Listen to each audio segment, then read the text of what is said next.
Do you want to grow? Then this video is for you. Hey everyone, Assalamu alaikum. My name is Haya Fatima and this is Day 54.1 Improvement Series.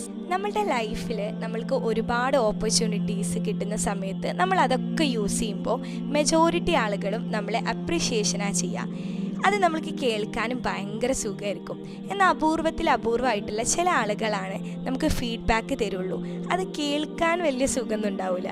പക്ഷേ ഇതിൻ്റെ difference അറിഞ്ഞു കഴിഞ്ഞാൽ നിങ്ങൾക്ക് മനസ്സിലാവും ഏറ്റവും കൂടുതൽ നിങ്ങളുടെ ഗ്രോത്തിന് ഏതാണ് ഹെൽപ്പ് ചെയ്യുക എന്നുള്ളത്.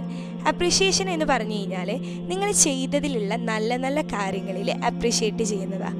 എന്നാൽ ഫീഡ്ബാക്ക് എന്ന് പറഞ്ഞു കഴിഞ്ഞാൽ നിങ്ങളുടെ ഗ്രോത്തിന് വേണ്ടി ഹെൽപ്പ് ചെയ്യാൻ നിങ്ങൾക്ക് ഏതൊക്കെ കാര്യങ്ങൾ ഇമ്പ്രൂവ് ചെയ്യണം എന്ന് പറഞ്ഞു തരുന്നതാണ്. ചുരുക്കത്തിൽ പറഞ്ഞാൽ ഫീഡ്ബാക്കാണ് നിങ്ങളെ ഗ്രോത്തിന് വേണ്ടി ഹെൽപ്പ് ചെയ്യുക എന്നുള്ളത്.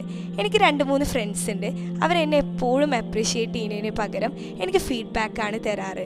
അതുകൊണ്ട് തന്നെ അതെൻ്റെ കംഫർട്ട് സോൺ ബ്രേക്ക് ചെയ്യാൻ നന്നായിട്ട് ഹെൽപ്പ് ചെയ്യാറുണ്ട്. സോ ഇന്ന് ഞാൻ നിങ്ങൾക്ക് തരാൻ പോകുന്ന ടാസ്ക് ഇത്ര മാത്രമാണ്. Ask 1 person for honest feedback today instead of waiting for appreciation എന്നുള്ളതാണ്. ഒരു നല്ലൊരു ഫീഡ്ബാക്ക് നിങ്ങളെ ഏറ്റവും കൂടുതൽ അടുത്തറിയാവുന്ന ഒരാളോട് നിങ്ങൾ ചോദിക്കുക എന്നുള്ളതാണ്. എന്താ നിങ്ങളുടെ അഭിപ്രായം? താഴെ കമൻറ്റ് ചെയ്യുക. കൂടുതൽ ഗ്രോത്ത് റിലേറ്റഡ് ആയിട്ടുള്ള വീഡിയോകൾക്കായി ഫോളോ ഫോർ മോർ.